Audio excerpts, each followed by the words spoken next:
जय हिंद साथियों। आज हम इस वीडियो में बात करेंगे मध्य प्रदेश कर्म चयन मंडल के द्वारा आयोजित जो ग्रामीण कृषि विस्तार अधिकारी है उस एग्जाम के बारे में। सबसे पहला डाउट आपका कि एग्जाम क्या हो, कि एग्जाम कब होगी, जो कि आपको पता होगा। इसके बाद नेगेटिव मार्किंग कितनी होगी, कितने नंबर का जो एग्जाम आता है, कितना टाइम मिलता है, या फिर आप कितना टारगेट कर सकते हैं एक्सपेक्टेड कट ऑफ।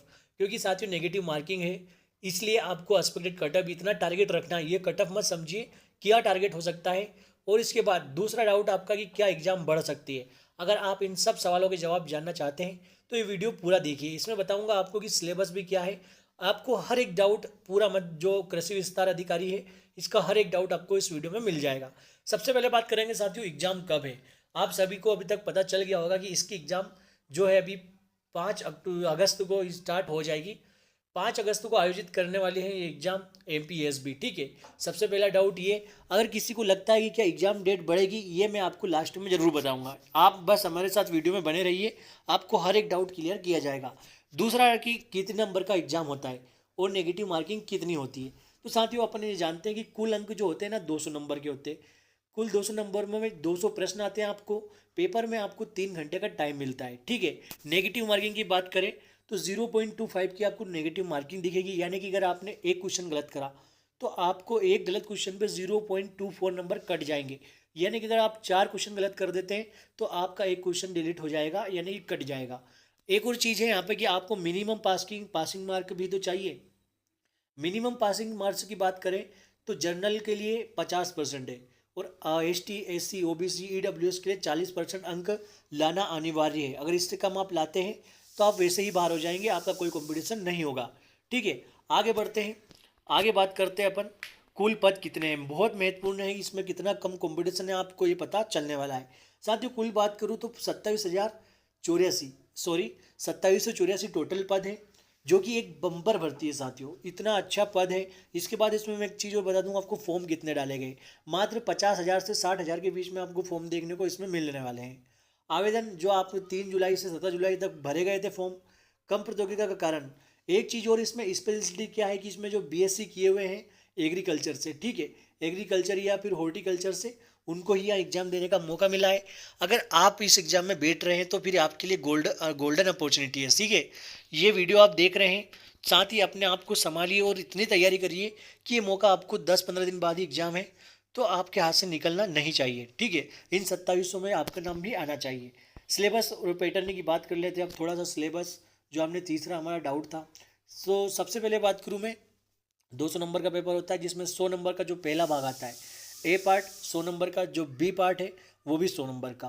पहला पार्ट में आपको क्या क्या देखने को मिलेगा। ए पार्ट में आपको सामान्य ज्ञान, MPGK, करंट अफेयर, सामान्य हिंदी, सामान्य इंग्लिश, सामान्य मैथ्स, सामान्य तार्किक योग्यता और विज्ञान और सामान्य कंप्यूटर। ठीक है। इन सब का मिला के आपको टोटल 100 प्रश्न देखने को मिलेंगे। इसके बाद बात करूँ मैं अगला, इसके बाद आपको देखने को मिलेगा आपके सब्जेक्ट जिससे आपने एग्रीकल्चर से पढ़ा है, एग्रीकल्चर और हॉर्टिकल्चर। ठीक है। इसके टोटल 100 प्रश्न आएंगे। इस तरह से आपको टोटल जो प्रश्न है वो 200 प्रश्न देखने को मिलेंगे और आपको 3 घंटे का एग्जाम रहेगा। और जो नेगेटिव मार्किंग रहेगी मैं पहले ही बता चुका हूँ कि 0.25 की रहने वाली है। साथियों आगे बढ़ते हैं।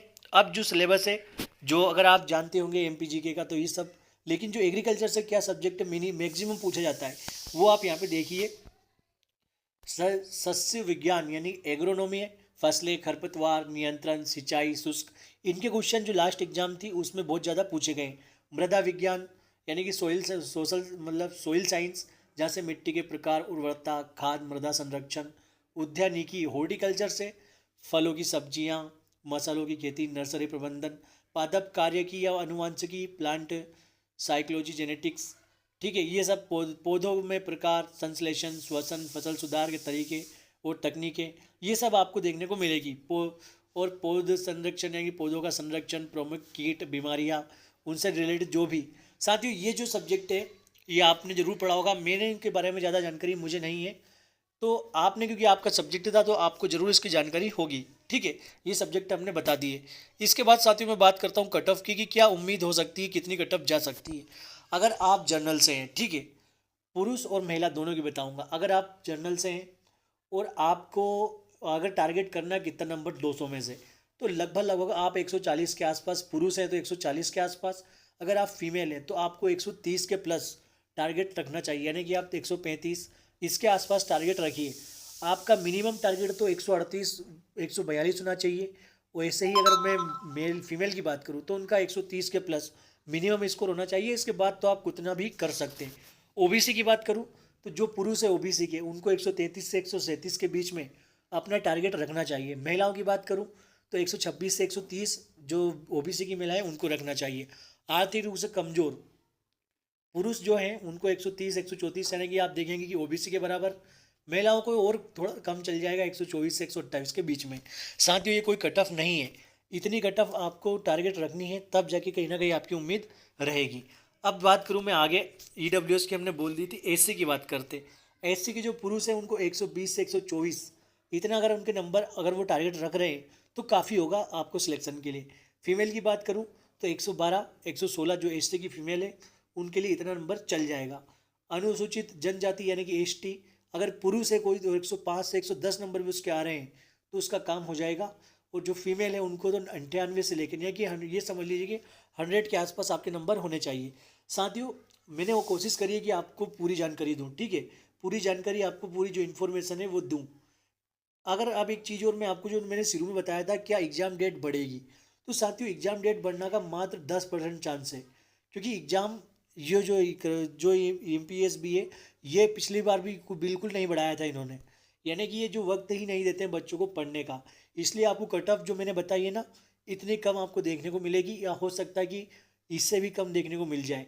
लेकिन हम क्योंकि अभी एग्ज़ाम नहीं हुई है, हमें एक दिमाग में टारगेट रख के जाना है, तो हम बेस्ट से बेस्ट जो टारगेट हो सकता है वही करते हैं, ठीक है। इसलिए हमारा जो गोल होना चाहिए वो इतना ही शानदार होना चाहिए, ठीक है।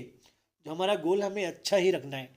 अगर हमारा वीडियो आपको पसंद आया है, ठीक है, तो इस चैनल को सब्सक्राइब करना, वीडियो को लाइक करना, अपने दोस्तों के साथ शेयर करना। जल्दी मिलेंगे किसी और वीडियो के साथ, किसी अच्छी जानकारी के साथ। जय हिंद, जय भारत, इंकलाब जिंदाबाद।